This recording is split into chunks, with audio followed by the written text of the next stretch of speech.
রাজধানীর এভারকেয়ার হাসপাতালের সামনে নিরাপত্তা ব্যবস্থা জোরদার করা হয়েছে। হাসপাতালের প্রবেশ মুখে ও আশপাশের এলাকায় বাড়ানো হয়েছে আইন শৃঙ্খলা রক্ষাকারী বাহিনীর সদস্য সংখ্যা। এছাড়া হাসপাতালের সামনে নতুন করে ব্যারিকেড বসিয়েছে পুলিশ। সোমবার রাতে ব্যারিকেড বসিয়ে এই নিরাপত্তা জোরদার করা হয়। এদিকে বেগম জিয়ার স্বাস্থ্যের খোঁজ খবর নিতে মঙ্গলবার সকাল থেকে হাসপাতালের সামনে দলের নেতাকর্মীদের অবস্থান করছেন। গতরাতে খালেদা জিয়াকে দেখতে হাসপাতালে যান বিএনপির মহাসচিব মির্জা ফখরুল ইসলাম আলমগীর। চেয়ারপারসনের ব্যক্তিগত চিকিৎসক ও দলের স্থায়ী কমিটির সদস্য অধ্যাপক ডক্টর AZM জাহিদ হোসেন মহাসচিবকে নিয়ে হাসপাতালে যান।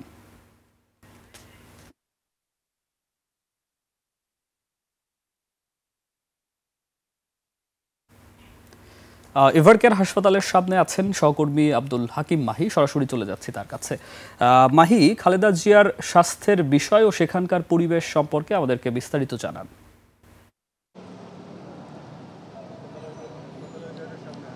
সুকান্ত, আমি এই মুহূর্তে রয়েছি রাজধানীর এভারকেয়ার হসপিটালের সামনে। আপনারা জানেন যে এখানে কিন্তু গত বুধবার থেকে সাবেক প্রধানমন্ত্রী বেগম খালেদা জিয়া এখানে কিন্তু সংকটাপন্ন অবস্থায় তিনি এখানে ভর্তি রয়েছেন এবং গতকাল রাতেও কিন্তু এই বিষয়টি জানানো হয়েছে যে তার শরীরের যে কন্ডিশন সেটা কিন্তু অপরিবর্তিত রয়েছে এবং গত রাত থেকেই আমরা দেখেছি যে এখানে কিন্তু একটি বিশেষ নিরাপত্তার ব্যবস্থা করা হয়েছে এবং আপনারা জানেন যে বেগম খালেদা জিয়াকে কিন্তু গুরুত্বপূর্ণ ব্যক্তি আখ্যা দেওয়া হয়েছে এবং তারপরে থেকে কিন্তু এখানে এই নিরাপত্তা ব্যবস্থা জোরদার করা হয়েছে এবং আপনারা জানেন যে সেই গত বুধবার থেকেই এখানে কিন্তু নেতা কর্মীরা বিভিন্ন জায়গা থেকে অর্থাৎ সেই 64টা জেলা থেকেই কিন্তু নেতা কর্মীরা এখানে আসছেন এবং তাদেরকে যদি জিজ্ঞাসা করা হয় যে এখানে তারা কি কারণে এসেছেন, তারা বলছেন যে তারা বেগম জিয়াকে তারা দেখতে পারবেন না সেটা জেনেও তারা এখানে এসছেন তাদের সে আবেগ থেকে ভালোবাসা থেকে, সেই বিষয়টি কিন্তু তারা আমাদেরকে জানিয়েছেন।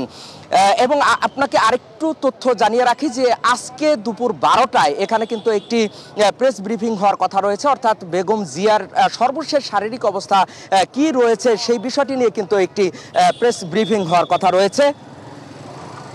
এবং আপনাকে যদি একটু বিষয় একটু ঘুরিয়ে দেখানো হয় যে এখানে কিন্তু অসংখ্য নেতাকর্মী বিভিন্ন জায়গা থেকে তারা এখানে এসছেন এবং তারা উৎসুক হয়ে রয়েছেন যে কখন নাগাদ বেগম জিয়ার সর্বশেষ অবস্থা জানতে পারবেন সে বিষয়টি তারা সেই জন্য কিন্তু তারা এখানে ভিড় করে আছেন। আমরা চেষ্টা করব এখানে যারা রয়েছেন তাদের দু একজনের সঙ্গে একটু কথা বলবার জন্য এখানে যিনি রয়েছেন। জি ধন্যবাদ একুশে টিভিকে। আমরা বাংলাদেশ জাতীয়তাবাদী কৃষক দল কেন্দ্রীয় সংসদ ঢাকা মহানগর উত্তর দক্ষিণের কৃষক দলের নেতৃবৃন্দ উপস্থিত হয়েছে এবং আমাদের মাঝে কিছুক্ষণের মধ্যে আমাদের কেন্দ্রীয় সহসভাপতি হাসান জাফর তুহিন, সাধারণ সম্পাদক শহীদুল ইসলাম বাবুল ভাই উপস্থিত হবেন। আমরা এখানে আমাদের হৃদয়ের রক্তক্ষরণ হচ্ছে আপনি জানেন, আর মেডিকেলের ব্যাপারে আমরা কিছু বলবো না।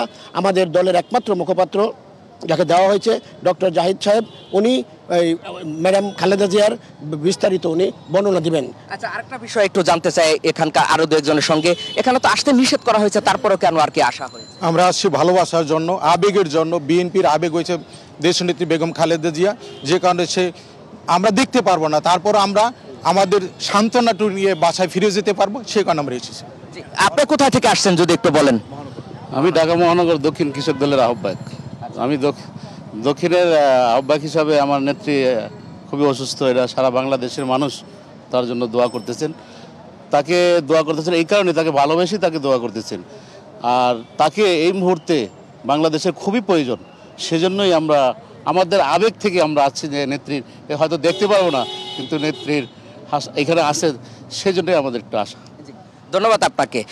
সুকান্ত, যেমনটি আমরা কিন্তু এখানে বলছিলাম যে এখানে কিন্তু অসংখ্য নেতাকর্মী বিভিন্ন জায়গা থেকে তারা আসছেন এবং আপনাকে আরেকটু তথ্য জানিয়ে রাখি যে গতকাল রাতেই কিন্তু স্থায়ী কমিটির সদস্য যারা রয়েছেন তারা কিন্তু একটি মিটিংয়ে বসছিলেন বেগম জিয়ার যে রাজনৈতিক কার্যালয় রয়েছে গুলশানে। সেখানে কিন্তু যখন তাদের মিটিংটি শেষ হলো তখন বের হয়ে স্থায়ী কমিটির সদস্য সালাউদ্দিন আহমদ তিনি কিন্তু জানিয়েছেন যে অতি শিগগির তারেক রহমান দেশে ফিরবেন, তার মায়ের অবস্থায় রয়েছে এবং সংকটাপন্ন অবস্থায় রয়েছে, তাকে দেখবার জন্য তিনি কিন্তু অতি শিগগির বাংলাদেশে আসবেন, সে বিষয়টি কিন্তু জানানো হয়েছে।